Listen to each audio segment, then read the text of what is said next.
Welcome to my channel ಯಜಮಾನ ರಾಮಾಚಾರಿ. ಇಂದಿನ ಮಹಾಸಂಚಿಕೆ part 2 ಏನಾಗ್ತಿದೆ ಅಂತ ಈ ವಿಡಿಯೋದಲ್ಲಿ ನೋಡೋಣ. ಇಲ್ಲಿ ತಾತ ಹಾಗೂ ರಾಯ್ ಮಾತಾಡ್ತಿರ್ತಾರೆ. ಸರ್, ನಿಜವಾಗ್ಲೂ ಈ ಮಾತು ಎಷ್ಟು ಅದ್ಭುತವಾಗಿದೆಯಲ್ವಾ ಅಂತ ರಾಯ್ ಹೇಳ್ತಾರೆ. ಎಡ್ವರ್ಡ್ ರಾಯ, ಈಗ ನಿಂಗ್ ಅರ್ಥ ಆಯ್ತಾ? ಇದು ಮುಂಚೆಯಿಂದನೂ ನನಗೊತ್ತು.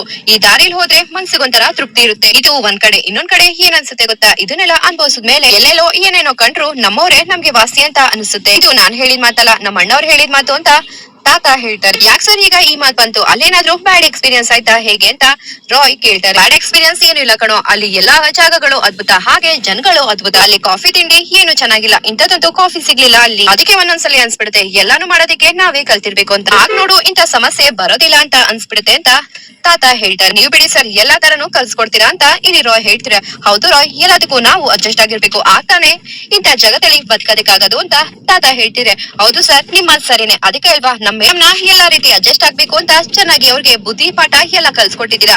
ಮೇಡಮ್ ಇಷ್ಟು ಸ್ಟ್ರಾಂಗ್ ಆಗಿರೋದಕ್ಕೆ ನೀವೇ ಕಾರಣ ಅಂತ ರಾಯ್ ತಾತನ ಜೊತೆ ಹೇಳ್ತಿರ್ತಾರೆ. ನಮ್ ಜಾನ್ಸಿ ಒಬ್ಳು ಚಲ್ಗಾತಿ, ಅವಳಿಗೆ ಸೈಕಲ್ ಟಾಸ್ಕ್ ಕೊಟ್ರೇನೋ, ಅವಳು ಸೈಕಲ್ ಓಡಿಸೋದೇನೋ ಏರೋಪ್ಲೇನೆ ಓಡಿಸ್ಬಿಡ್ತಾಳೆ ಅಂತವಳು ನಮ್ ಜಾನ್ಸಿ ಅಂತ ಇಲ್ಲಿ ತಾತ ಖುಷಿಯಿಂದ ರಾಯ್ ಜೊತೆ ಹೇಳ್ಕೊತಾರೆ. ಆ ಕಡೆ ಅನಿತಾ ಕೋಪ ಮಾಡ್ಕೊಂಡು ಬರ್ತಾರೆ. ಮನೆಯವರೆಲ್ಲ ಆರಾಮಾಗಿ ಕೂತಿದ್ರೆ ಏನು ಎಲ್ರು ನನ್ನನ್ನ ಬಕ್ರ ಮಾಡ್ತಿದ್ದೀರಾ, ಏನ್ ಅನ್ಕೊಂಡಿದ್ದೀರಾ ನೀವ್ ಎಲ್ರು ನನ್ನನ್ನ ಅಂತ ಅನಿತಾ ಮನೆಯವ್ರ ಮುಂದೆ ಕೂಗಾಡ್ತಾರೆ. ಏನಾಯ್ತು ಅನಿತಾ, ಅಂತದೇನಾಯ್ತು ಅಂತ ಇಲ್ಲಿ ಪಲ್ಲವಿ ಮತ್ತೆ ಲಲಿತಾ ಕೇಳ್ತಾರೆ. ನೀವ್ ನೋಡಿದ್ರೆ ಅವಳಿಗೆ ಸೈಕಲ್ ಓಡ್ಸಕ್ ಬರಲ್ಲ, ಅದಕ್ಕೋಸ್ಕರ ಟಾಸ್ಕ್ ಇಟ್ಟಿದ್ದೀನಿ ಅಂತ ಹೇಳಿದ್ರಲ್ವಾ ಅಂತ ಅನಿತಾ ಕೇಳ್ತಿದ್ರೆ, ಹೌದು ಅದು ನಿಜನೇ ತಾನೆ ಅಂತ ಗಣಪ ಹೇಳ್ತಾರೆ. ಆದ್ರೆ ಅಲ್ಲಿ ರಾಘವೇಂದ್ರ ಅವರು ಅವಳಿಗೆ ಸೈಕಲ್ ಓಡಿಸೋದನ್ನ ಕಲಿಸ್ತಾ ಇದ್ದಾರೆ ಅಂತ ಅನಿತಾ ಹೇಳ್ತಿದ್ರೆ ಮನೆಯವರೆಲ್ಲ ಶಾಕ್ ಆಗ್ತಾರೆ. ಆದ್ರೆ ಗಣಪ ಮಾತ್ರ ನಗ್ತಾ ಇರ್ತಾರೆ. ಅಲ್ಲಮ್ಮ, ನೀನ್ ಯಾವಾಗ್ಲೂ ನೆಗೆಟಿವ್ ಆಗಿ ಥಿಂಕ್ ಮಾಡ್ತೀಯಾ, ಸ್ವಲ್ಪ ಪಾಸಿಟಿವ್ ಆಗಿ ಥಿಂಕ್ ಮಾಡೋದನ್ನ ಕಲಿಯಮ್ಮ ಅಂತ ಗಣಪ ಹೇಳ್ತಾರೆ. ಅಲ್ಲ, ಇದ್ರಲ್ಲಿ ಪಾಸಿಟಿವ್ ಆಗಿ ಥಿಂಕ್ ಮಾಡೋದು ಏನಿದೆ? ಅವಳಿಗೆ ಸೈಕಲ್ ಕಲ್ಸೋದು ಪಾಸಿಟಿವ್ ಅಂತ ಇಲ್ಲಿ ಅನಿತಾ ಕೇಳ್ತಾರೆ. ಅವಳನ್ನ ಸೈಕಲ್ ಕಲ್ಸಕ್ಕೆ ಹೋಗಿದನೋ ಅಥವಾ ಸೈಕಲ್ ಕಲ್ಸೋ ನೆಪದಲ್ಲಿ ಅವಳನ್ನ ಮುರಿಯಕ್ ಹೋಗಿದನೋ ಯಾರಿಗೊತ್ತು ಅಂತ ಗಣಪ ಹೇಳ್ತಿದ್ರೆ, ಅದಕ್ಕೆಲ್ಲ ಇವ್ರೇ ಯಾಕೆ ಹೋಗ್ಬೇಕಾಗಿತ್ತು? ಅವಳಿಗೆ ಬರೋದೇ ಇಲ್ಲ ಅಂತ ಹೇಳಿದ್ಮೇಲೆ ಸುಮ್ನೆ ಇರ್ಬೇಕಲ್ವಾ? ಕಲ್ಸೋ ಪ್ರಯತ್ನ ಆದ್ರೂ ಯಾಕೆ ಅಂತ ಅನಿತಾ ಹೇಳ್ತಾರೆ. ಈಗ ರಾಘು ಪ್ರಯತ್ನ ಮಾಡಿಲ್ಲ ಅಂತ ಅನ್ಕೋ, ಅಕಸ್ಮಾತ್ ಅವಳೇನಾದ್ರು ಬೇರೆಯವ್ರ ಸಹಾಯ ತಗೊಂಡು ಸೈಕಲ್ ನ ಕಲ್ತ್ಕೊಬಿಟ್ರೆ ಏನ್ ಮಾಡಕ್ಕಾಗ್ತಿತ್ತು ಅಂತ ಮಂಜುಳಾ ಕೇಳ್ತಾರೆ. ಆ ಒಂದು ಆಪ್ಷನ್ ಅವಳು ಟ್ರೈ ಮಾಡ್ಬಾರ್ದು ಅಂತ ಇರ್ಬೋದಲ್ವಾ ಅಂತ ಗಣಪ ಹೇಳ್ತಾರೆ. ನೀವ್ ನೋಡಿದ್ರೆ ನನ್ಗೆ ರಾಘವೇಂದ್ರ ಅವ್ರ ಮನ್ಸಲ್ಲಿ ಜಾಗ ಮಾಡ್ಕೊ ಅಂತ ಹೇಳ್ತೀರಾ, ಅನ್ಸಿಗೆ ಅವ್ರ ಮನ್ಸಲ್ಲಿ ಜಾಗ ಕೊಟ್ಟಿರೋದು ರಾಘವೇಂದ್ರ ಅವರೇ. ಈ ಕಡೆ ಸೈಕಲ್ ಕಲ್ಸಕ್ಕೆ ಪ್ರಯತ್ನ ಮಾಡ್ತಿರೋರು ಅವ್ರೆ. ನನ್ಗಂತೂ ಯಾವ್ದನ್ನ ನಂಬಿಕೋ ಯಾವ್ದನ್ ಬಿಡ್ಬೇಕು ಅಂತ ಗೊತ್ತಾಗ್ತಿಲ್ಲ ಅಂತ ಅನಿತಾ ಹೇಳ್ತೀರಿ. ಅನಿತಾ, ನೀನ್ ಯಾಕೆಷ್ಟು ಸಣ್ಣ ಪುಟ್ಟ ವಿಷಯಕ್ಕೆಲ್ಲ ಕೋಪ ಮಾಡ್ಕೋತೀಯ? ಯುದ್ಧ ಕಾಲದಲ್ಲಿ ಶಸ್ತ್ರಾಭ್ಯಾಸ ಅಂದಂಗೆ ಅವಳು ಒಂದಿನದಲ್ಲಿ ಸೈಕಲ್ ಕಲ್ತು ಓಡ್ಸಕ್ಕಾಗತ್ತಾ? ಸ್ವಲ್ಪನಾದ್ರೂ ಪ್ರಾಕ್ಟಿಕಲ್ ಆಗಿ ಯೋಚನೆ ಮಾಡು ಅಂತ ಪಲ್ಲವಿ ಹೇಳ್ತಾರೆ. ಪಲ್ಲವಿ, ನಾನಿಲ್ಲಿ ಸೋಲು ಗೆಲ್ವನ್ ಬಗ್ಗೆ ಮಾತಾಡ್ತಿಲ್ಲ, ರಾಘವೇಂದ್ರ ಅವರು ಅವ್ರಿಗೆ ಸೈಕಲ್ ನ ಕಲ್ಸ್ತಿರೋ ಬಗ್ಗೆ ನಾನ್ ಮಾತಾಡ್ತಿದ್ದೀನಿ ಅಂತ ಅನಿತಾ ಹೇಳ್ತಿದ್ರೆ, ಅವ್ನಿಗೂ ಸ್ವಲ್ಪ ಜವಾಬ್ದಾರಿ ಅನ್ನೋದಿರುತ್ತೆ ಅಲ್ವಮ್ಮ. ನನ್ ಮಾತಿನ ಅರ್ಥ ಏನು ಅಂದ್ರೆ, ನೀನು ರೇಸ್ ಅನ್ನ ಗೆದ್ದು ಎಲೆಕ್ಷನ್ ನ ಗೆದ್ದು ಈ ಮನೆ ಆದ್ರೆ ಯಾರ್ ಜೀವನ ಸರಿಯಾಗುತ್ತೆ ಹೇಳು? ನಮ್ ಪಲ್ಲವಿ ಜೀವನ ಅಲ್ವಾ? ಒಬ್ಬ ಅಣ್ಣನಾಗಿ ತನ್ ತಂಗಿ ಗಂಡನ್ ಮನೆಗ್ ಹೋಗ್ಬೇಕು, ತನ್ ತಂಗಿ ಜೀವನ ಚೆನ್ನಾಗಿರ್ಬೇಕು ಅಂತ ಅವನ್ಗೂ ಅನ್ಸುತ್ತಲ್ವಾ ಅಂತ ಗಣಪ ಹೇಳ್ತಿದ್ರೆ, ಅದಕ್ಕೂ ಇದಕ್ಕೂ ಏನ್ ಸಂಬಂಧ ಮಾವ ಅಂತ ಅನಿತಾ ಕೇಳ್ತಾರೆ. ವಿನಾಭಾವ ಸಂಬಂಧ ಇದೆ ಕಣಮ್ಮ, ರಾಘು ಮನ್ಸಲ್ಲೂ ಅವಳು ಗೆಲ್ಬಾರ್ದು ಅಂತ ಇದೆ ಅಂತ ಗಣಪ ಹೇಳ್ತಾರೆ. ಅದಕ್ಕೋಸ್ಕರ ನಮ್ ರಾಘು ಜೊತೆಲೇ ಇದ್ದು ಅವಳನ್ನ ಸೋಲ್ಸ್ಬೇಕು ಅಂತಾನೆ ತಂತ್ರ ಕುತಂತ್ರ ಎಲ್ಲಾ ಮಾಡ್ತಿದ್ದಾನೆ ಅಂತ ಮಂಜುಳಾ ಹೇಳಿ ಅನಿತಾನ ಸಮಾಧಾನ ಮಾಡ್ತಿರ್ತಾರೆ ಮನೆಯವರೆಲ್ಲ. ನೀನು ತಲೆ ಕೆಡ್ಸ್ಕೊಬೇಡಮ್ಮ, ಅವಳು ಕಾಲು ಮುರ್ಕೋತಾಳೆ ಅಂತ ಗಣಪ ಹೇಳ್ತಾರೆ. ಆಗ ಖುಷಿ ಆಗುತ್ತೆ. ಆ ಕಡೆ ರಾಘು ಅನಿತಾಗೆ ಸೈಕಲ್ ನ ಓಡಿಸೋದನ್ನ ಕಲಿಸ್ತಾ ಇರ್ತಾರೆ. ಸ್ಲೋ ಅಂತ ಇಲ್ಲಿ ರಾಘು ಹೇಳ್ತಿದ್ರೆ, ನೋಡ್ತಾ ರಾಘು, ನೀನ್ ಎಷ್ಟ್ ಬೇಗ ಸೈಕಲ್ ಹೊಡಿಯೋದನ್ನ ಕಲ್ಸ್ಕೊಟ್ಟೆ ಅಂತ. ಸೈಕಲ್ ಮಾತ್ರ ಅಲ್ಲ, ನೀನ್ ನನ್ ಲೈಫ್ ಗೆ ಬಂದ್ಮೇಲೆ ತುಂಬಾನೇ ಕಲ್ಸಿದ್ಯಾ ಅಂತ ಚಾನ್ಸಿ ಹೇಳ್ತಾರೆ. ಮೇಡಮ್, ಮಾತಾಡೋದ್ ಬಿಟ್ಟು ಸೈಕಲ್ ಓಡಿಸೋ ಕಡೆ ಮಾತ್ರ ಕಾನ್ಸಂಟ್ರೇಟ್ ಮಾಡ್ಬೇಕು. ಇವಾಗ ನಾನ್ ಸಪೋರ್ಟ್ ಮಾಡಲ್ಲ ಮೇಡಮ್, ಬ್ಯಾಲೆನ್ಸ್ ಮಾಡಿ ಅಂತ ಹೇಳಿ ಇಲ್ಲಿ ರಾಘು ಸೈಕಲ್ ಇಟ್ಕೊಂಡಿದ್ದವ್ರು ಇದಕ್ಕೆ ನಂಗೆ ಬಿಡ್ತಾರೆ. ಇಲ್ಲಿ ಚಾನ್ಸಿ ಸೈಕಲ್ ಹೊಡಿಯಕಂತೆ ರಾಘು ಅಂತ ಹೇಳಿ ಕೂಗಾಡ್ಬಿಡ್ತಾರೆ. ಆಗ ರಾಘು ಬಂದು ಇಟ್ಕೋತಾರೆ. ಭಯ ಆಗ್ತಿದೆ ರಾಘು. ಏನ್ ಮೇಡಮ್ ನೀವು ಭಯ ಅನ್ಕೊಂಡು ನೀವೇನು ಗೆಲ್ಬೇಕೋ ಬೇಡ್ವೋ ಅಂತ ರಾಘು ಹೇಳ್ತಾರೆ. ನಿಮ್ ಗುರಿ ಮುಂದೆ ಇರ್ಬೇಕು ಮೇಡಮ್ ಅಂತ ರಾಘು ಹೇಳ್ತಾರೆ. ಹಾಗೆ ಇಲ್ಲಿ ಚಾನ್ಸಿ ಸೈಕಲ್ ಹೊಡ್ಕೊಂಡು ಮುಂದೆ ಹೋಗ್ತಿದ್ರು ಇದಕ್ಕಿದಂಗೆ ಕೆಳಗಡೆ ಬಿದ್ದೋಗ್ತಾರೆ. ರಾಘು ಅಂತ ಹೇಳಿ ಇಲ್ಲಿ ಚಾನ್ಸಿ ಹೇಳ್ತಿದ್ರೆ, ನಾನು ಎಷ್ಟೊಂದ್ಸಲಿ ಹೇಳ್ದೆ ಮೇಡಮ್ ಕಾನ್ಸಂಟ್ರೇಟ್ ಮಾಡಿ ಅಂತ, ನಿಮ್ ಗಮನ ಯಾವಾಗ್ಲೂ ಗುರಿ ಕಡೆ ಇರ್ಬೇಕು ಅಂತ ರಾಘು ಹೇಳ್ತಿದ್ರೆ, ರಾಘು ಮೊದ್ಲು ಲೆಕ್ಚರ್ ಮಾಡೋದ್ ಬಿಟ್ಟು ನನ್ನ ಮೇಲೆತ್ತು ರಾಘು. ಚಾನ್ಸಿ ಹೇಳ್ತಿದ್ರೆ, ಇಲ್ಲ ಮೇಡಮ್, ಯಾವ್ದೇ ಕಾರಣಕ್ಕೂ ನಾನು ನಿಮ್ಮನ್ನ ಎಪ್ಸಲ್ಲ. ಈ ರೇಸ್ ಅಲ್ಲಿ ನೀವು ಗೆಲ್ಬೇಕು ಅನ್ನೋ ಛಲ ಇದ್ರೆ ನೀವಾಗ ನೀವೇ ಎದ್ದು ಈ ರೇಸ್ ಅಲ್ಲಿ ಗೆಲ್ಬೇಕು ಅಂದ್ರೆ ಅದೇನ್ ಬೇಕು ನೀವೇ ಮಾಡಿ. ಇಲ್ಲೇನೋ ನಾನು ನಿಮ್ ಕೈ ಹಿಡಿದು ಎಬ್ಬಿಸಬಹುದು, ಅಲ್ಲಿ ನಾನಿರಲ್ಲ ಮೇಡಮ್. ನೀವು ಗೆಲ್ಲೇಬೇಕು ಅಂದ್ರೆ ನೀವಾಗ ನೀವೇ ಹೋಗಿ ಗೆಲ್ಬೇಕು ಮೇಡಮ್, ಎದೇಳಿ ಮೇಡಮ್ ಅಂತ ಇಲ್ಲಿ ರಾಘು ಹೇಳ್ತಿದಂಗೆ ಚಾನ್ಸಿ ಎದ್ ನಿಂತು ಸೈಕಲ್ ನ ಹೊಡಿಯೋಕೆ ಶುರು ಮಾಡ್ತಾರೆ. ಎಸ್ ಮೇಡಮ್, ಎಸ್ ಅಂತ ಹೇಳಿ ಇಲ್ಲಿ ರಾಘು ಖುಷಿ ಪಡ್ತಿದ್ರೆ, ಹಾಗೆ ಚಾನ್ಸಿ 1 ರೌಂಡ್ ಹಾಕ್ತಾರೆ ಸೈಕಲ್ ಅಲ್ಲಿ. ಹಾಗೆ ಇದಕ್ಕಿದಂಗೆ ಬಿದ್ದೋಗ್ತಾರೆ. ಮತ್ತೆ ಯಾವ್ದೇ ಕಾರಣಕ್ಕೂ ನಿಮ್ಗೆ ಹೆಲ್ಪ್ ಮಾಡಲ್ಲ ಮೇಡಮ್ ಅಂತ ಹೇಳ್ತಿದ್ರೆ ಚಾನ್ಸಿಗಂತೂ ಬೇಜಾರಾಗ್ಬಿಡುತ್ತೆ. ಸರಿ ಮೇಡಮ್, ನಡಿಬೇಕಾದ್ರೆ ಎಡಗ್ ಬಿಡೋದು ಸಹಜ, ಕೈ ಕೊಡಿ ಅಂತ ರಾಘು ಹೇಳ್ತಾರೆ. ಇವಾಗ ಯಾಕೆ ರಾಘು ಹೆಲ್ಪ್ ಮಾಡ್ತಿದ್ಯಾ ಅಂತ ಝಾನ್ಸಿ ಹೇಳ್ತಾರೆ. ಇವಾಗ ಯಾಕೆ ಹೆಲ್ಪ್ ಮಾಡ್ತಿದೀನಿ ಅಂದ್ರೆ ಅವಾಗ ನೀವು ಸೈಕಲ್ ಕಲ್ತಿರ್ಲಿಲ್ಲ, ಅದಕ್ಕೋಸ್ಕರ ಹೆಲ್ಪ್ ಮಾಡಿಲ್ಲ. ಈಗ ಸೈಕಲ್ ಕಲ್ತಿದ್ದೀರಾ, ಸರಿ ನಿಧಾನಕ್ಕೆ ಹೇಳಿ ಅಂತ ರಾಘು ಝಾನ್ಸಿನ ಎದ್ದೇಳಿಸ್ತಾರೆ. ಹಾಗೂ ಕಾಲು ತುಂಬಾ ನೋವಾಗ್ತಿದೆ ಅಂತ ಝಾನ್ಸಿ ಹೇಳ್ತಾರೆ. ಮನೆಗೆ ಹೋಗೋವರೆಗೂ ಎತ್ಕೊಂಡು ಹೋಗ್ತೀನಿ ಮೇಡಮ್, ಆಮೇಲೆ ಉಪ್ಪಿನ ಶಾಖ ಕೊಡ್ತೀನಿ ಅಂತ ಹೇಳಿ ಇಲ್ಲಿ ರಾಘು ಝಾನ್ಸಿನ ಎತ್ಕೊಂಡು ಹೋಗ್ತಾರೆ. ಆಗ ಝಾನ್ಸಿಗಂತೂ ತುಂಬಾ ಖುಷಿ ಆಗ್ತಿರುತ್ತೆ. ಆ ಕಡೆ ರಾಮಾಚಾರಿ ಚಾರು ಹೊಟ್ಟೆ ಹತ್ರ ಮಾತಾಡ್ತಾ ಇರ್ತಾರೆ. ಅಂದ್ರೆ ಅವ್ರ ಮಗು ಜೊತೆ ಮಾತಾಡ್ತಿರ್ತಾರೆ. ಏನ್ ಪಾಪು ನನ್ನ ನೋಡ್ಬೇಕಾ, ಹೊರ್ಗಡೆ ಬರ್ಬೇಕು ಅನ್ಸ್ತಿದ್ಯಾ? ಓ ನನ್ನನ್ನೇ ಮೊದ್ಲು ನೋಡ್ಬೇಕಂತ ಅಂತ ತಾರೆ ಹೇಳ್ತಿರೆ.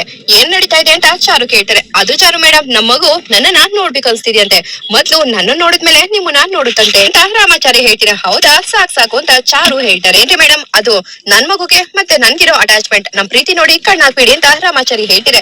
ಸರಿ ಅಂತ ಚಾರು ಹೇಳ್ತಾರೆ. ಅದೇ ಸಮಯಕ್ಕೆ ಚಾರಿಗೆ ಫೋನ್ ಬರುತ್ತೆ.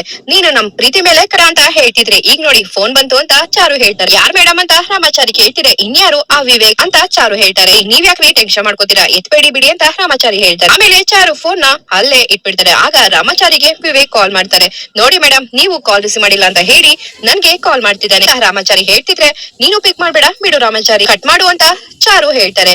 ರೀ, ನಾನ್ ಆತರ ಕಟ್ ಮಾಡಕ್ಕಾಗಲ್ಲ, ಆಮೇಲೆ ಅವ್ನು ಉಚಿತನದಿಂದ ನಿಮ್ಮ ನೋಡಕ್ಕೆ ಈ ಮನೆಗೆ ಬಂದ್ಬಿಡ್ತಾನೆ, ಅದೇನಿದೆ ಅಂತ ಕೇಳೋಣ ಅಂತ ರಾಮಾಚಾರಿ ವಿವೇಕ್ ಕಾಲ್ ನ ಪಿಕ್ ಮಾಡ್ತಾರೆ. ರಾಮಾಚಾರಿ ಕೇಳ್ಬಿಡ್ತಾರೆ, ವಿವೇಕ್ ಚಾರು ಮದ್ವೆ ಆಗೋ ಹುಡ್ಗ ಅಂತ ವಿವೇಕ್ ಹೇಳ್ತಾರೆ. ಓ ನೀವಾ ಸರ್ ಅಂತ ರಾಮಾಚಾರಿ ಹೇಳ್ತಾರೆ. ಡಾರ್ಲಿಂಗ್ ಎಲ್ಲಿ ಅಂತ ಇಲ್ಲಿ ವಿವೇಕ್ ಹೇಳ್ತಾರೆ. ಅವರ ಸರ್ ಸೂಪರ್ ಆಗಿದ್ದಾರೆ, ಚೆನ್ನಾಗಿದ್ದಾರೆ ಅಂತ ರಾಮಾಚಾರಿ ಹೇಳ್ತಾರೆ. ಮತ್ತೆ ಯಾಕೆ ನಾನ್ ಕಾಲ್ ಮಾಡ್ತಿದ್ದೆ, ಅವರು ಪಿಕ್ ಮಾಡ್ತಿಲ್ಲ ಅಂತ ವಿವೇಕ್ ಹೇಳ್ತಾರೆ. ಓ ಅವರ ಸರ್, ಅದೇ ಸರ್ ನೀವು ಕಣ್ಣ ಮುಚ್ಚಾಲೆ ಆಟಲ್ಲಿ ಕಣ್ಣನ್ನ ತೆಗ್ದ್ಬಿಟ್ರಲ್ಲ, ನಿಮ್ ಮೇಲೆ ಕೋಪ ಮಾಡ್ಕೊಂಡಿದ್ದಾರೆ ಅಂತ ರಾಮಾಚಾರಿ ಹೇಳ್ತಾರೆ. ಹಾಗಾದ್ರೆ ಇನ್ನು ನನ್ ಚಾರು ಡಾರ್ಲಿಂಗ್ಗೆ ನನ್ ಮೇಲಿರೋ ಕೋಪ ಹೋಗಿಲ್ವಾ ಅಂತ ವಿವೇಕ್ ಹೇಳ್ತಿದ್ರೆ, ನನಗ್ ತಿಳಿದ ಮಟ್ಟಿಗೆ ಕೋಪ ಏನು ಹೋಗಿಲ್ಲ ಸರ್ ಅಂತ ರಾಮಾಚಾರಿ ಹೇಳ್ತಾರೆ. ಇಟಿ ನಾನು ಅರ್ಜೆಂಟ್ ಆಗಿ ಚಾರು ಡಾರ್ಲಿಂಗ್ ನ ನೋಡ್ಬೇಕು ಅಂತ ವಿವೇಕ್ ಹೇಳ್ತಿದ್ರೆ, ಏನ್ ಸರ್ ಈ ತರ ಹೇಳ್ತಿದ್ದೀರಾ, ನೀವೇನಾದ್ರು ಈಗ ನೋಡಕ್ ಬಂದ್ರೆ ಈಗಿರೋ ಕೋಪ ಡಬಲ್ ಆಗ್ಬಿಡುತ್ತೆ, ಆಮೇಲೆ ನಿಮ್ಮನ್ನ ಹೇಟ್ ಮಾಡಕ್ಕೆ ಶುರು ಮಾಡ್ಬಿಡ್ತಾರೆ ಅಂತ ರಾಮಾಚಾರಿ ಹೇಳ್ತಾರೆ. ನನ್ ಚಾರು ಡಾರ್ಲಿಂಗ್ ಈಗ ಏನ್ ಮಾಡ್ತಿದ್ದಾಳೆ ಅಂತ ವಿವೇಕ್ ಕೇಳ್ತಾರೆ. ಸರ್ ನಿಮ್ ಚಾರು ಮೇಡಮ್ ಸೇಮು ದೇವತೆ ತರ ಕಾಣಿಸ್ತಿದ್ದಾರೆ, ಅವ್ರ ಕಣ್ಗಳಂತೂ ಹೊಳಿತಾ ಇದೆ, ನಕ್ಷತ್ರ ತರ, ಕೆನ್ನೆಗಳಂತೂ ಆಪಲ್ ತರ ಇದೆ, ಕೆಂಪಾಗ್ಬಿಟ್ಟಿದೆ ಅಂತ ರಾಮಾಚಾರಿ ಹೇಳ್ತಿದ್ರೆ ವಿವೇಕ್ ಅಂತೂ ಕೋಪ ಬಂದ್ಬಿಡುತ್ತೆ. ಕಿಟಿ,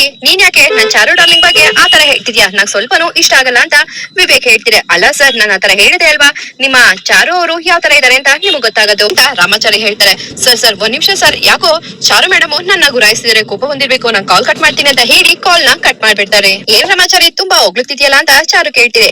ಇನ್ನೇನ್ರಿ, ನಮ್ ಹೆಂಡತಿ ಬಗ್ಗೆ ನಾವು ಹೋಗ್ಲಿದ್ರೆ ಅದ್ರಲ್ಲೇನ್ ತಪ್ಪು, ಬೇರೆಯವ್ರ ಹೆಂಡತಿ ಬಗ್ಗೆ ಹೋಗ್ಲಿದ್ರೆ ಮಾತ್ರ ತಪ್ಪು ಅಂತ ರಾಮಾಚಾರಿ ಹೇಳ್ತಿದೆ. ಹಾಗಾದ್ರೆ ನೀ ನನ್ ಬಗ್ಗೆ ಹೇಳಿದೆಲ್ಲ ನಿಜಾನ ರಾಮಾಚಾರಿ ಅಂತ ಚಾರು ಹೇಳ್ತಾರೆ. ನಿಮ್ ಬಗ್ಗೆ ಹೇಳೋದಕ್ಕೆ ಇನ್ನೂ ಎಷ್ಟೊಂದಿದೆ, ಅದನ್ನ ಅವನ ಹತ್ರ ಯಾಕೆ ಹೇಳೋದು ಅಂತ ನಿಲ್ಲಿಸ್ಬಿಟ್ಟೆ ಅಂತ ರಾಮಾಚಾರಿ ಹೇಳ್ತಾರೆ. ಈಗ ಪೂರ್ತಿಯಾಗಿ ಹೇಳ್ ಮುಗಿಸ್ಲಾ ಅಂತ ರಾಮಾಚಾರಿ ಹೇಳ್ತಿದೆ. ಹೇಳ್ತೀಯಾ ನೀನ್ ಬಿಟ್ರೆ ಇನ್ನು ಏನೇನೋ ಹೇಳ್ತೀಯ ಅಂತ ಚಾರು ಹೇಳ್ತಾರೆ. ಆಮೇಲೆ ಚಾರು ಹಾಗ ರಾಮಾಚಾರಿ ತುಂಬಾ ಖುಷಿಯಿಂದ ಇರ್ತಾರೆ. ಹಾಗೆ ಇಲ್ಲಿ ರಾಘು ಝಾನ್ಸಿನ ಎತ್ಕೊಂಡು ಬರ್ತಾ ಇರ್ತಾರೆ. ಅದು ನೋಡಿ ಗಣಪ ಅಂತೂ ಅನಿತಾ ಮುಂದೆ ಬಿಲ್ಡಪ್ ಕೊಡ್ತಿರ್ತಾರೆ. ನಾನ್ ಹೇಳಿಲ್ವಾ ರಾಘುನ ಕಲ್ನ ಮುರಿದು ಕರ್ಕೊಂಡ್ ಬರ್ತಾನೆ ಅಂತ, ನೋಡಿ ಹೇಗ್ ಕರ್ಕೊಂಡ್ ಬರ್ತಿದ್ದಾನೆ ಅಂತ ಗಣಪ ಹೇಳ್ತಾರೆ. ಅಣ್ಣ ಏನ್ ಮಾಡ್ತಿದ್ಯಾ ಅಂತ ಪಲ್ಲವಿ ಕೋಪ ಮಾಡ್ಕೊಂಡು ಕೇಳ್ತಾರೆ. ಅದು ಪಲ್ಲವಿ, ಝಾನ್ಸಿ ಅವರು ಸೈಕಲ್ ನ ಓಡಿಸ್ತಾ ಇದ್ರು, ಆಗ ಕೆಳಗಡೆ ಬಿದ್ಬಿಟ್ರು, ನಡೆಯಕ್ ಆಗಲ್ಲ ಅಂತ ಹೇಳಿದ್ರು, ಅದಕ್ಕೋಸ್ಕರ ಮನೆವರೆಗೂ ಎತ್ಕೊಂಡ್ ಬಂದೆ ಅಂತ ಹೇಳಿ ಇಲ್ಲಿ ರಾಘು ಝಾನ್ಸಿನ ಕೂರಿಸ್ತಾರೆ. ನೋಡ್ದಮ್ಮ ಅನಿತಾ, ನಮ್ಮ ರಾಘು ಎಂತ ಕುತಂತ್ರ ಮಾಡ್ತಿದ್ದಾರೆ ಅಂತ, ಅವಳು ಈ ಕುತಂತ್ರದಿಂದ ಆ ಟಾಸ್ಕ್ ಇಂದ ಹೊರಗಡೆ ಬರ್ತಾಳೆ, ತಲೆ ಕೆಡ್ಸ್ಕೊಬೇಡ ಅಂತ ಗಣಪ ಅನಿತಾಗೆ ಹೇಳ್ತಾರೆ. ರಾಘು ಆಯಿಂಟ್ಮೆಂಟ್ ನ ತಗೊಂಡ್ ಹೋಗ್ತಿರ್ತಾರೆ. ಅಣ್ಣ ಏನ್ ಮಾಡಕ್ ಹೊರಟಿದ್ಯಾ ಅಂತ ಪಲ್ಲವಿ ಹೇಳ್ತಿದೆ. ಅದು ಪಲ್ಲವಿ ಆಯಿಂಟ್ಮೆಂಟ್ ನ ಅಷ್ಟಿದೆ ಅಂತ ರಾಘು ಹೇಳ್ತಾರೆ. ನೀನ್ ಯಾಕೋ ಹಚ್ಬೇಕು ಅಂತ ಇಲ್ಲಿ ಮಂಜುಳಾ ಕೇಳ್ತಿದೆ. ಹೋ ನೀವ್ ಹಚ್ತೀರಾ ಚಿಕ್ಕಮ್ಮ ಅಂತ ರಾಘು ಹೇಳ್ತಾರೆ. ಅಂತ ಕರ್ಮ ನಮ್ಗೇನ್ ಬಂದಿದೆ ಅಂತ ಲಲಿತಾ ಹೇಳ್ಬಿಡ್ತಾರೆ. ಸಂಗೀತ ನೀನಾದ್ರು ಹಚ್ಚೋದ್ರೆ ಇಲ್ಲಿ ಸಂಗೀತನು ಹಚ್ಚಲ್ಲ ಅಂತ ಹೇಳ್ತಾರೆ. ರಾಘು ಇನ್ನೇನೋ ಕಾಲ್ಗೆ ಆಯಿಂಟ್ಮೆಂಟ್ ಹಚ್ಚಿ ಮಸ ಮಾಡಕ್ ಹೋಗ್ತಿದ್ರೆ ಅನಿತಾ ಒಂದ್ ನಿಮಿಷ ನಾನ್ ಹಚ್ತೀನಿ ಅಂತ ಅನಿತಾ ಹೇಳ್ತಾರೆ. ಅಲ್ಲಮ್ಮ ಅನಿತಾ, ಇವಳ ಕಾಲ್ಗೆ ಮಸ ಮಾಡೋ ಕರ್ಮ ನಿಂಗೆ ನಮ್ಮ ಬಂದಿದೆ, ಬೇಡ ಸುಮ್ನಿರೋ ಅಂತ ಮಂಜುಳಾ ಹೇಳ್ತಾರೆ. ನಾನು ಅವಳ ಕಾಲ್ ಮುಟ್ಟಿದ್ರು ಪರವಾಗಿಲ್ಲ, ರಾಘವೇಂದ್ರ ಅವರು ಇಂತ ಕೆಲಸ ಎಲ್ಲ ಮಾಡಬಾರ್ದು ಅಂತ ಅನಿತಾ ಹೇಳ್ತಾರೆ. ಆ ಕಡೆ ಜಾನ್ಕಮ್ಮ ಅವರು ಆಲ್ಬಾಯ್ನ ಮಾಡಿರ್ತಾರೆ. ನಂಗೆ ಗೊತ್ತು ಕೃಷ್ಣ ನಿಂಗೆ ಆಲ್ಬಾಯ್ ಇಷ್ಟ ಇಲ್ಲ ಅಂತ ಇಲ್ಲಿ ಜಾನ್ಕಮ್ಮ ಹೇಳ್ತಿರ್ತಾರೆ. ಅಮ್ಮ ನಿನ್ ಇಷ್ಟು ಪ್ರೀತಿಯಿಂದ ಮಾಡ್ಕೊಂಡ್ ಬಂದಿದ್ಯಾ, ನಿನ್ಗೋಸ್ಕರ ತಿಂತೀನಿ, ಹಾಗೆ ಅಣ್ಣಗೆ ಇದಂದ್ರೆ ತುಂಬಾ ಇಷ್ಟ ಅಲ್ವಾ, ಅಣ್ಣಗೋಸ್ಕರ ತಿಂತೀನಿ ಅಂತ ರಾಮಾಚಾರಿ ಹೇಳ್ತಾರೆ. ಕೃಷ್ಣ ನಾನು ಈ ತರ ಕೇಳ್ತಿದೀನಿ ಅಂತ ತಪ್ಪಾಗಿ ತಿಳ್ಕೊಬೇಡ್ವು ಅಂತ ಜಾನ್ಕಮ್ಮ ಹೇಳ್ತಾರೆ. ನಾನ್ಯಾಕಮ್ಮ ತಪ್ಪಾಗಿ ತಿಳ್ಕೊಳ್ಳಿ, ಅದೇನು ಅಂತ ಹೇಳಮ್ಮ ಅಂತ ರಾಮಾಚಾರಿ ಹೇಳ್ತಾರೆ. ಹಾಗೆ ಇಲ್ಲಿ ಜಾನ್ಕಮ್ಮ ಹೇಳ್ತಿರ್ತಾರೆ, ನಿಮ್ ಅಣ್ಣನಂತೆ ಆಗಿರೋದು ಸಹಜವಾಗಲ್ಲ ಅಂತ ನಿಂಗೂ ಚೆನ್ನಾಗ್ ಗೊತ್ತು, ಅದ್ ಯಾರ್ ಮಾಡಿದಾರೆ ಅಂತ ತಿಳ್ಕೊಂಡು ಅವ್ರಿಗೆ ಶಿಕ್ಷೆ ಕೊಡ್ಬೇಕು ಅಂತ ನಿಂಗ್ ಅನಿಸ್ತಿಲ್ವಾ ಅಂತ ಒಂದ್ಸಲ ಜಾನ್ಕಮ್ಮ ಹೇಳ್ತಾರೆ. ಹಾಗೆ ಇನ್ನೊಂದ್ಸಲ ಯೋಚನೆ ಮಾಡ್ಬಿಟ್ಟು ಬೇಡ ಯಾಕೆಂದ್ರೆ ನಂಗಿರೋನು ಅಂತ ನೀನೊಬ್ನೇ ಮಗ, ಹಾಗೆ ಈ ಮನೆಗೆ ಒಬ್ನೇ ಮಗ ಅಂತ ಇಲ್ಲಿ ಜಾನಕಮ್ಮ ಹೇಳ್ತಿರಾಗ ಎಲ್ಲರೂ ಜಾನಕಮ್ಮನ ಶಾಕ್ ಅಲ್ಲಿ ನೋಡ್ತಿರ್ತಾರೆ. ಏನ್ ಎಲ್ರು ಈ ತರ ನೋಡ್ತಿದ್ದೀರಾ, ನಾನು ಎಲ್ಲಾ ತರ ಹೇಳ್ತಿದ್ದೀನಿ ಅಂತನ. ಏನ್ ಮಾಡ್ಲಿ, ನನ್ಗೆ ಅಷ್ಟು ಆತಂಕ ಆಗ್ತಿದೆ. ಎಲ್ಲಾನು ಮರ್ತ್ಬಿಟ್ಟು ಬದ್ಕಣ ಆದ್ರೆ ಅದು ನನ್ ಕೈಲಾಗ್ತಿಲ್ಲ. ಬೇಗ ನಾನು ಕೂಡ ಹೋಗಿ ನಮ್ ರಾಮಾಚಾರಿ ಜೊತೆನೆ ಹೊರಟೋಗ್ಬೇಕು ಅಂತ ಅನಿಸ್ತಾ ಇದೆ ಅಂತ ಹೇಳಿ ಜಾನಕಮ್ಮ ಕಣ್ಣೀರಾಗ್ತಿದ್ರೆ, ಯಾಕೆ ಈ ರೀತಿ ಮಾತಾಡ್ತಿದ್ಯಾ ಅಂತ ಅಜ್ಜಿ ಹೇಳ್ತಾರೆ. ಏನ್ ಮಾಡ್ಲಿ ಅತ್ತೆ, ಸಾವನ್ನದು ನಾವ್ ಕರೆದ ತಕ್ಷಣ ಬರಲ್ವಲ್ಲ, ಬರೋವರೆಗೂ ನಾವ್ ಕಾಯ್ಲೇಬೇಕು ಅಂತ ಹೇಳಿ ಅಳ್ತಾ ಜಾನಕಮ್ಮ ಅಲ್ಲಿಂದ ಹೊರಟೋಗ್ತಾರೆ. ಆಗ ಮನೆಯವ್ರಿಗೆಲ್ಲ ಬೇಜಾರಾಗುತ್ತೆ. ಇಲ್ಲಿ ಮಾನ್ಯತಾ ತುಂಬಾ ಕೋಪ ಮಾಡ್ಕೊಂಡಿರ್ತಾರೆ. ಆಗ ಜಿಕೆ ಹೇಳ್ತಾರೆ, ಯಾಕ್ ಮೇಡಮ್ ತುಂಬಾ ಸಿಟ್ ಮಾಡ್ಕೊಂಡಿದ್ದೀರಾ, ಮತ್ತೆ ಸಿಟ್ ಮಾಡ್ಕೊಳ್ದೆ ಸಂತೋಷವಾಗಿರಕ್ಕಾಗತ್ತಾ? ಇದನ್ನೆಲ್ಲಾ ನೋಡ್ತಾ ಇದ್ರೆ ನಂಗೆ ಟೆನ್ಷನ್ ಆಗ್ತಾ ಇರುತ್ತಾ, ಕೋಪ ಬರ್ತಾ ಇರುತ್ತಾ ಜಿಕೆ ಅಂತ ಮಾನ್ಯತಾ ಹೇಳ್ತಿದ್ರೆ, ಅಂತದೇನಾಯ್ತು ಅಂತ ಜಿಕೆ ಕೇಳ್ತಾರೆ. ಅಂತದೇನಾಯ್ತಾ, ಜೊತೆಲಿರೋರೆ ಬೆನ್ನಿಗೆ ಚೂರಿ ಹಾಕಿದ್ರೆ ಅದನ್ನ ಸಹಿಸ್ಕೊಂಡು ನಾನ್ ಹೇಗಿರ್ಲಿ ಜಿಕೆ ಅಂತ ಮಾನ್ಯತಾ ಹೇಳ್ತಾರೆ. ಅಯ್ಯೋ ಶಿವನೇ, ನದಿಗಳೆಲ್ಲ ನ್ಯಾಯ ಹೇಳೋಗಾಯ್ತಲ್ಲ, ಕಟ್ಕೊಂಡಿರೋ ಗಂಡ ಅಂತ ನೋಡ್ದೆ ಬೆನ್ನಿಗೆ ಚೂರಿ ಹಾಕಿ ಅವನನ್ನ ತಮ್ಮಿಂದೆ ಎಣ್ಸೋ ಹಾಗೆ ಮಾಡಿದ್ರು. ಅಳಿಯ ಅಂತಾನು ನೋಡ್ದೆ ಅವನೆದಿಗೆ ಚೂರಿ ಹಾಕಿ ಅವನನ್ನ ಪರಲೋಕಕ್ಕೆ ಕಳಿಸ್ತಂತ ಮಹಾಮಾತೆ ಬಾಯಲ್ಲಿ ಇಂಥ ಮಾತುಗಳ ಅಂತ ಜಿಕೆ ಮನ್ಸಲ್ಲೇ ಮಾನ್ಯತಾನ ಬೈಕೋತಾರೆ. ಏನ್ ಯೋಚನೆ ಮಾಡ್ತಿದ್ಯಾ ಅಂತ ಇಲ್ಲಿ ಮಾನ್ಯತಾ ಜಿಕೆನ ಕೇಳ್ತಾರೆ. ಅಲ್ಲ, ನೀವ್ ಯಾರ ಬಗ್ಗೆ ಮಾತಾಡ್ತಿದೀರಾ ಅನ್ನೋದನ್ನ ಯೋಚನೆ ಮಾಡ್ತಾ ಇದ್ದೀನಿ ಅಂತ ಜಿಕೆ ಹೇಳ್ತಿರೆ. ಇನ್ಯಾರ ಬಗ್ಗೆ? ಆ ನವದೀಪ್ PF ವರುಣ್ ಬಗ್ಗೆ ಅಂತ ಮಾನ್ಯತಾ ಹೇಳ್ತಿರೆ. ಏನು ಆ ವರುಣ್ ಬಗ್ಗೆನಾ ಅಂತ ಜಿಕೆ ಹೇಳ್ತಾರೆ. ಮತ್ತಿನ್ಯಾರ ಬಗ್ಗೆ ಅಂತ ತಿಳ್ಕೊಂಡಿದ್ಯಾ? ಅಲ್ಲ ಜಿಕೆ, ಅವ್ರ ಮನೇಲೆ ಕೆಲ್ಸ ಮಾಡ್ತಿರೋನು, ಅವ್ರ ಜೊತೆ ನಿಯತ್ತಾಗಿರೋದ್ ಬಿಟ್ಟು ನಮ್ಮನೆಗ್ ಬಂದು ರಾಮಾಚಾರಿ ಬದುಕಿದಾನೆ, ಸತ್ತಿಲ್ಲ ಅಂತ ಹೇಳ್ತಾ ಇದ್ದಾನಲ್ಲ, ಅವ್ನಿಗೆ ಎಷ್ಟು ಕೊಬ್ಬಿರ್ಬೇಡ ಅಂತ ಮಾನ್ಯತಾ ಹೇಳ್ತಿರೆ. ಇಲ್ಲಿ ಜಿಕೆ ಅಂತೂ ಮಾನ್ಯತನ ಚೆನ್ನಾಗಿ ಬೈಕೋತಾರೆ. ಇದ್ದಿದ್ದಂಗೆ ಹೇಳಿದ್ರೆ ಇವ್ರಿಗೆಲ್ಲ ಹೀಗೆ ಅನ್ಸುತ್ತೆ ಅಂತ ಜಿಕೆ ಮನ್ಸಲ್ಲೇ ಅನ್ಕೋತಾರೆ. ಅವ್ನು ಯಾಕೆ ತರ ಹೇಳ್ತಿದ್ದಾನೆ ಅಂತ ನನ್ ಚೆನ್ನಾಗ್ ಗೊತ್ತು ಅಂತ ಮಾನ್ಯತಾ ಹೇಳ್ತಿರೆ. ಯಾಕೆ ಅಂತ ಜಿಕೆ ಕೇಳ್ತಾರೆ. ಮತ್ತಿನ್ ಯಾಕೆ, ಆ ವರುಣ್ ನವದೀಪ್ ಜೊತೆ ಆರಾಮಾಗಿ ಓಡಾಡ್ಕೊಂಡು ಇದ್ದ. ಈಗ ನನ್ ಬೇಬಿಗೂ ಮತ್ತೆ ವಿವೇಕ್ಗೂ ಮದ್ವೆ ಫಿಕ್ಸ್ ಆಗಿದೆ. ಮದ್ವೆ ಆದ್ಮೇಲೆ ನನ್ ಬೇಬಿ ಅವ್ರ ಮನೆಗೆ ಹೋಗ್ತಾಳೆ. ಆಗ ಈ ವರುಣ್ಗೆ ಅವ್ನ್ ಬೇಳೆ ಬೇಯಿಸ್ಕೊಳಕ್ಕೆ ಆಗೋದಿಲ್ಲ. ಅದಕ್ಕೆ ಹೀಗೆಲ್ಲ ಮಾಡಿ ಮದ್ವೆ ನಿಲ್ಸೋ ಪ್ರಯತ್ನ ಮಾಡ್ತಿದ್ದಾನೆ ಅಂತ ಮಾನ್ಯತಾ ಹೇಳ್ತಿದ್ರೆ, ಹೌದೌದು, ಇದ್ರಲ್ಲಿ ರಿಯಲ್ ಲಾಜಿಕ್ ಇದೆ ಅಂತ ಇಲ್ಲಿ ಜಿಕೆ ಹೇಳ್ತಾರೆ. ಯೋ ರೈಟ್ ಅಂತ ಮಾನ್ಯತಾ ಹೇಳ್ತಾರೆ. ಸರಿ, ಇವಾಗ ಅದಕ್ಕೆ ಏನ್ ಮಾಡ್ಬೇಕು ಅನ್ಕೊಂಡಿದ್ದೀರಾ ಅಂತ ಜಿಕೆ ಕೇಳ್ತಾರೆ. ಅದನ್ನೇ ಯೋಚನೆ ಮಾಡ್ತಿದೀನಿ ಅಂತ ಮಾನ್ಯತಾ ಹೇಳ್ತಾರೆ. ಈ ವಿಷಯನ ನವದೀಪ್ಗೆ ಫೋನ್ ಮಾಡಿ ಹೇಳೋ ಉದ್ದೇಶ ಏನಾದ್ರು ಇದ್ಯಾ ಅಂತ ಜಿಕೆ ಕೇಳ್ತಾರೆ. ನವದೀಪ್ಗೆ ಹೇಳಿ ಏನ್ ಪ್ರಯೋಜನ, ಅವ್ನ್ಗೇನಾದ್ರೂ ಹೇಳಿದ್ರೆ ಗುಣ ತಗೊಂಡು ಒಂದೇ ಸತಿ ಶೂಟ್ ಮಾಡಿ ಅಂತ್ಯ ಮಾಡ್ಬಿಡ್ತಾನೆ ಅಂತ ಮಾನ್ಯತಾ ಹೇಳ್ತಾರೆ. ಇಷ್ಟೆಲ್ಲ ಇದ್ರು ಕೋಪ ಇದ್ರು ಪಾಪ ಆ ಬಡಪಾಯಿ ವರುಣ್ಗೆ ಏನೋ ಆಗ್ಬಾರ್ದು ಅಂತ ಹೇಳಿ ನಿಮ್ಮ ಒಂದು ದೊಡ್ಡ ಮನ್ಸಿದ್ಯಲ್ಲ, ಆ ಮನ್ಸಿಗೆ ಉಮ್ಮ ಅಂತ ಹೇಳಿ ಜಿಕೆ ಸಲ್ಯೂಟ್ ಮಾಡ್ತಾರೆ ಮಾನ್ಯತಾಗೆ. ಇಡಿಯಟ್, ಅವ್ನ್ಗೇನಾದ್ರೆ ನನ್ಗೇನು ಅಂತ ಮಾನ್ಯತಾ ಹೇಳ್ತಾರೆ. ಅದೇ ನಾನು ಅನ್ಕೋತಿದ್ದೆ ಅಂತ ಜಿಕೆ ಹೇಳ್ತಾರೆ. ಮದ್ವೆ ಟೈಮ್ ಅಲ್ಲಿ ಅವ್ನ್ಗೇನಾದ್ರು ಹೆಚ್ಚು ಕಡಿಮೆ ಆದ್ರೆ ಸ್ಟೇಷನ್ ಅದು ಇದು ಅಂತ ಹೇಳಿ ಓಡಾಡ್ಬೇಕಲ್ವಾ, ಅದಕ್ಕೋಸ್ಕರ ಹೇಳ್ದೆ ಅಂತ ಮಾನ್ಯತಾ ಹೇಳ್ತಾರೆ. ಓಹೋ, ತಾವು ಹಾಗ್ ಬರ್ತಾ ಇದ್ದೀರಾ, ಓಕೆ, ನಿಮ್ ಮುಂದಿನ ಪ್ರೋಗ್ರಾಮ್ ಏನು ಅಂತ ಜಿಕೆ ಕೇಳ್ತಾರೆ. ಸದ್ಯಕ್ಕೆ ನವದೀಪ್ ಹತ್ರ ಏನು ಹೇಳಲ್ಲ. ಯಾರಿಗೇನ್ ಹೇಳಿದ್ರೆ ನನ್ಗೇನು, ಸತ್ಯ ಏನು ಅಂತ ನಂಗೆ ಚೆನ್ನಾಗ್ ಗೊತ್ತು. ಯಾಕೆಂದ್ರೆ ಆ ರಾಮಾಚಾರಿನ ಅಂತ್ಯ ಮಾಡಿದ್ದು ನಾವು. ರಾಮಾಚಾರಿ ಅಂತ್ಯ ಆಗಿಲ್ಲ ಅಂತ ಯಾರ್ ಹೇಳಿದ್ರು ನಾನ್ ಮಾತ್ರ ಅದನ್ನ ನಂಬಲ್ಲ. ಹಾಗಂತ ಆ ವರುಣನು ಕೂಡ ನಾನ್ ಸುಮ್ನೆ ಬಿಡಲ್ಲ ಅಂತ ಮಾನ್ಯತಾ ಹೇಳ್ತೀರೆ. ಮತ್ತೆ ಅಂತ ಜಿಕೆ ಕೇಳ್ತಾರೆ. ಈ ಮದ್ವೆ ಒಂದು ಹಾಗೋಗ್ಲಿ, ಆಮೇಲೆ ಆ ನವದೀಪ್ ಕೇಳಿ ಅವನನ್ನ ಒಂದ್ ಗತಿ ಕಾಣಿಸ್ತೀನಿ ಅಂತ ಹೇಳಿ ಮಾನ್ಯತಾ ಹೊರಟೋಗ್ತಾರೆ. ಪಾಪ ಎರೆಹುಳ ಇರೋ ಅವನ್ ಮೇಲೆ ಇವ್ರು ಸೇರ್ ತೀರ್ಸ್ಕೊಳಕ್ಕೆ ಹೋಗ್ತಾ ಇದಾರೆ. ಅಲ್ಲಿ ನೋಡಿದ್ರೆ ನಿಮ್ನೆಲ್ಲ ಮುಗ್ಸೋದಿಗೆ ಅನಾಕೊಂಡ ರೇಂಜ್ ಅಲ್ಲಿ ಪ್ಲಾನ್ ನಡೀತಾ ಇದೆ. ನೀವು ತೋಡಿರೋ ಹಳ್ಳಕ್ಕೆ ನೀವೇ ಬಿದ್ದು ಅಂತ್ಯ ಆಗುವಂತ ಕಾಲ ಬಂದಾಗೋಯ್ತು. ಪಾಪ ಅದೆಲ್ಲ ಗೊತ್ತಿಲ್ಲದೆ ನಾನ್ ಹಾಗ್ ಮಾಡ್ಬಿಡ್ತೀನಿ ಹೀಗ್ ಮಾಡ್ಬಿಡ್ತೀನಿ ಅಂತ ಹೇಳಿ ಎಗ್ರಾಡ್ತಿದ್ದಾರೆ. ಎಗ್ರಾಡಿ ಎಲ್ಲದಕ್ಕೂ ಒಂದು ಎಂಡಿಂಗ್ ಅಂತ ಬರ್ತಾ ಇದೆಯಲ್ಲ, ಅದು ಬರ್ತಾ ಇದೆ ಅಂತ ಜಿಕೆ ಹೇಳ್ತಾರೆ. ಆ ಕಡೆ ತಾತಗೆ ಝಾನ್ಸಿ ಕಾಲ್ ಮಾಡ್ತಾರೆ. ಓ ಝಾನ್ಸಿ ಪುಟ ಕಾಲ್ ಮಾಡ್ತಿದ್ದಾಳೆ. ಹೇಗಿದ್ಯಾ ಅಂತ ಇಲ್ಲಿ ತಾತ ಕೇಳ್ತಾರೆ. ನಾನ್ ಚೆನ್ನಾಗಿದ್ದೀನಿ ತಾತ, ಟ್ರಿಪ್ ಎಲ್ಲ ಆರಾಮಾಗಿತ್ತ ಅಂತ ಝಾನ್ಸಿ ಕೇಳ್ತಾರೆ. ಸೂಪರ್ ಆಗಿತ್ತಮ್ಮ, ಜರ್ನಿ ಎಲ್ಲ ಮುಗಿಸ್ಕೊಂಡು ಮನೆಗ್ ಬರ್ತಿದೆ, ಏನೋ ಒಂಥರ ತೃಪ್ತಿ ಅಂತ ತಾತ ಹೇಳ್ತಾರೆ. ತಾತ, ನೀವ್ ಯಾವಾಗ್ಲೂ ಈ ತರ ಖುಷಿಯಾಗಿದ್ರೆ ನಂಗಷ್ಟೇ ಸಾಕು ಅಂತ ಝಾನ್ಸಿ ಹೇಳ್ತಾರೆ. ಝಾನ್ಸಿ ಪುಟಿ, ನೀನು ನನ್ ಖುಷಿ ಬಿಟ್ಟು ಏನು ಬಯಸಲ್ಲ ಅಂತ ನನಗ್ ಗೊತ್ತು, ನನ್ ಮೊಮ್ಮಗಳೇ ಅಂತ ತಾತ ಹೇಳ್ತಾರೆ. ಆದ್ರೆ ತಾತ, ಇವಾಗ ನಾನು ನಿಮ್ಮ ಆಶೀರ್ವಾದಕ್ಕೋಸ್ಕರ ಕಾಲ್ ಮಾಡಿದೀನಿ ಅಂತ ಝಾನ್ಸಿ ಹೇಳ್ತಾರೆ. ಅರೆ, ಅದು ಸದಾ ಕಾಲ ಇದ್ದೇ ಇರುತ್ತಮ್ಮ, ಇವತ್ತೇನು ಸಡನ್ ಆಗಿ ಫೋನ್ ಮಾಡಿ ಆಶೀರ್ವಾದ ಕೇಳ್ತಿದ್ಯಲ್ಲ ಅಂತ ತಾತ ಕೇಳ್ತಿದ್ರೆ. ಏನಿಲ್ಲ ತಾತ, ನನ್ ಜೀವನದಲ್ಲಿ ನಾನ್ ಗೆಲ್ಬೇಕು ಅಂದ್ರೆ ನಿಮ್ ಆಶೀರ್ವಾದ ಬೇಕೇ ಬೇಕಲ್ವಾ ತಾತ ಅಂತ ಝಾನ್ಸಿ ಹೇಳ್ತಾರೆ. ಅಲ್ಲಮ್ಮ, ಜೀವನದ ಹೋರಾಟದಲ್ಲಿ ನೀನಾಗ್ಲೇ ಗೆದ್ದಾಗಿದೆ ಕಣಮ್ಮ ಅಂತ ತಾತ ಹೇಳ್ತಿದ್ರೆ. ಇರ್ಬೋದು ತಾತ, ಆದ್ರೆ ಜೀವನ ಅನ್ನೋದು ಒಂದ್ ಲಾಂಗ್ ಜರ್ನಿ ಅಂತ ನೀವೇ ಹೇಳ್ತಿರ್ತೀರಲ್ಲ, ಜೀವನದಲ್ಲಿ ಅಳ್ಳ ಕೊಳ್ಳ ಹಾಗೆ ಸಡನ್ ಡೈವರ್ಷನ್ ಎಲ್ಲ ಇರುತ್ತಲ್ವಾ ತಾತ ಅಂತ ಝಾನ್ಸಿ ಹೇಳ್ತಿದೆ. ನಿಜ ಕಣಮ್ಮ, ಜೀವನದಲ್ಲಿ ನಾವ್ ಅನ್ಕೊಳ್ಳೋದಕ್ಕಿಂತ ಹೆಚ್ಚಾಗಿ ವಿಚಿತ್ರವಾಗಿ ಏನೋ ಒಂದು ಸವಾಲ್ಗಳು ಬರ್ತಾ ಇರುತ್ತೆ ಅಂತ ತಾತ ಹೇಳ್ತಿದ್ರೆ. ಇವಾಗ ನನ್ ಜೀವನದಲ್ಲಿ ಎಕ್ಸ್ಪೆಕ್ಟ್ ಮಾಡ್ತಿರೋ ಸಿಚುಯೇಷನ್ಸ್ ಎಲ್ಲ ಬರ್ತಿದ್ಯಲ್ಲ ತಾತ, ಅದನ್ನೆಲ್ಲ ನಾನ್ ಗೆಲ್ಬೇಕಲ್ವಾ ತಾತ ಅಂತ ಝಾನ್ಸಿ ಹೇಳ್ತಾರೆ. ನಿಜ ಪುಟಿ, ನೀನ್ ಜೈಶಾಲಿ ಆಗ್ಲೇಬೇಕು. ಇವಾಗ ನಿಮ್ಮ ಅತ್ತೆ ಮನೆ ಮಿಡಲ್ ಕ್ಲಾಸ್ ಫ್ಯಾಮಿಲಿ, ಈಗಾಗ್ಲೇ ಜೀವನದಲ್ಲಿ ಒಳ್ಳೊಳ್ಳೆ ಅನುಭವ ಆಲ್ರೆಡಿ ಕೊಟ್ಟಿದೆ. ಶ್ರೀಮಂತಿಕೆಯಲ್ಲಿ ಬೆಳ್ದಿರ ನೀನು ಈ ತರ ಮಾತಾಡ್ತಿದ್ಯಾ ಅಂದ್ರೆ ನೀನಾಗ್ಲೇ ಗೆದ್ದಿದ್ಯಾ ಕಣಮ್ಮ. ಆದ್ರೂ ನೀನ್ ಕೇಳ್ತಿದ್ಯಾ ಅಂತ ನಾನ್ ನಿಂಗೆ ಆಶೀರ್ವಾದ ಮಾಡ್ತಾ ಇದ್ದೀನಿ. ನಿಂಗೆ ಜೀವನದಲ್ಲಿ ಎಂದೆಂತ ಸವಾಲ್ ಬಂದ್ರು ನೀನು ಜೈಶಾಲಿ ಆಗು ಅಂತ ತಾತ ಹೇಳ್ತಿದ್ರೆ ಥ್ಯಾಂಕ್ ಯು ತಾತ ಅಂತ ಝಾನ್ಸಿ ಹೇಳ್ತಾರೆ. ನನ್ನ ಆಶೀರ್ವಾದ ಇರ್ಲಿ ಮಗು, ಆ ದೇವರ ಆಶೀರ್ವಾದ ಕೂಡ ನಿಂಗಿದೆ, ಅದ್ರಿಂದ ನೀನೇನು ಎದ್ರು ಬೇಡ, ನಿಂಗೆ ಎಲ್ಲಾದ್ರಲ್ಲೂ ಜಯ ಸಿಕ್ಕೇ ಸಿಗುತ್ತೆ ಅಂತ ತಾತ ಹೇಳ್ತೀರಿ. ಥ್ಯಾಂಕ್ಸ್ ತಾತ, ನಾನು ಆಮೇಲೆ ಕಾಲ್ ಮಾಡ್ತೀನಿ ಅಂತ ಹೇಳಿ ಝಾನ್ಸಿ ಕಾಲ್ ನ ಕಟ್ ಮಾಡ್ತಾರೆ. ಆ ಕಡೆ ಚಾರು ತುಂಬಾ ಯೋಚನೆ ಮಾಡ್ತಿರ್ತಾರೆ. ಅದೇ ಸಮಯಕ್ಕೆ ರಾಮಾಚಾರಿ ಬರ್ತಾರೆ. ಚಾರು ಮೇಡಮ್ ಏನಾಯ್ತು ಅಂತ ರಾಮಾಚಾರಿ ಕೇಳ್ತಾರೆ. ಬೇಜಾರಾಗಿದೆ ಅಂತ ಚಾರು ಹೇಳ್ತೀರಿ. ಯಾಕೆ ಅಂತ ರಾಮಾಚಾರಿ ಕೇಳ್ತಾರೆ. ಅಲ್ಲ ರಾಮಾಚಾರಿ, ಈ ದೇವ್ರು ಒಳ್ಳೆಯವ್ರಿಗೆ ಯಾಕಿಷ್ಟು ಪರೀಕ್ಷೆ ಮಾಡ್ತಾನೆ, ಪಾಪ ಆ ಝಾನ್ಸಿ ನೋಡು ಎಷ್ಟೊಂದು ಕಷ್ಟ ಪಡ್ತಿದ್ದಾಳೆ ಅಂತ ಚಾರು ಹೇಳ್ತಾರೆ. ಹೌದು ಮೇಡಮ್, ಆ ಝಾನ್ಸಿನು ಒಳ್ಳೆಯವರು, ರಾಘುನು ಝಾನ್ಸಿನ ಎಷ್ಟು ಪ್ರೀತಿ ಮಾಡ್ತಿದ್ದಾನೆ, ಪ್ರೀತಿನ ಸಪೋರ್ಟ್ ಮಾಡೋದಕ್ಕೆ ಅಂತ ಅವ್ರ ಮನೆಯವರೆಲ್ಲ ಜೊತೆಗೆ ನಿಂತ್ಕೋಬೇಕಾಗಿತ್ತು, ಅವ್ರ ಮನೆಯವರೇ ಅವ್ರಿಬ್ರನ್ನ ದೂರ ಮಾಡ್ಬೇಕು ಅಂತ ನೋಡ್ತಾ ಇದಾರೆ ಮೇಡಮ್ ಅಂತ ರಾಮಾಚಾರಿ ಹೇಳ್ತಿದ್ರೆ. ಹೌದು ರಾಮಾಚಾರಿ, ನಿಜವಾದ ಪ್ರೀತಿಗೆ ಎಷ್ಟೊಂದು ಪರೀಕ್ಷೆಗಳಲ್ವಾ ಅಂತ ಚಾರು ಹೇಳ್ತಾರೆ. ಹೌದು ಮೇಡಮ್, ಪ್ರೀತಿಗೆ ಕಷ್ಟ ಪರೀಕ್ಷೆ ಬರ್ತಿರೋದು ಇವತ್ತು ಮತ್ತೆ ನಿನ್ನೆ ಮಾತ್ರ ಅಲ್ಲ, ಯುಗಗಳಿಂದ ಹೀಗೆ ಇದೆ, ಅದನ್ನ ದಾಟ್ಕೊಂಡ್ ಬಂದ್ರೇನೆ ನಿಜವಾದ ಪ್ರೀತಿ ಆಗೋದು. ನಮ್ಮನ್ನ ಬಿಟಾಕಿ ಮೇಡಮ್, ಆ ಸಾಕ್ಷಾತ್ ಶ್ರೀರಾಮಚಂದ್ರನೇ ತನ್ನ ಪ್ರೀತಿ ಉಳಿಸ್ಕೊಳಕ್ಕೆ ಎಷ್ಟೆಲ್ಲ ಕಷ್ಟಪಟ್ಟ, ಪಂಚಕ್ಕೆ ಶಕ್ತಿ ದೇವತೆಯಾಗಿರೋ ಆ ಪಾರ್ವತಿ ದೇವನಿ ಆ ಶಿವನ್ ಪ್ರೀತಿ ಉಳಿಸ್ಕೊಳಕಂತ ಎಷ್ಟೆಲ್ಲ ಕಷ್ಟಪಟ್ರಲ್ವಾ. ಚಾರು ಮೇಡಮ್, ಯಾವುದೇ ವ್ಯಕ್ತಿ ಆಗಿರ್ಲಿ ಅಥವಾ ವಸ್ತು ಆಗಿರ್ಲಿ ಅದು ಸುಲಭವಾಗಿ ಸಿಕ್ಬಿಟ್ರೆ ನಮ್ಗೆ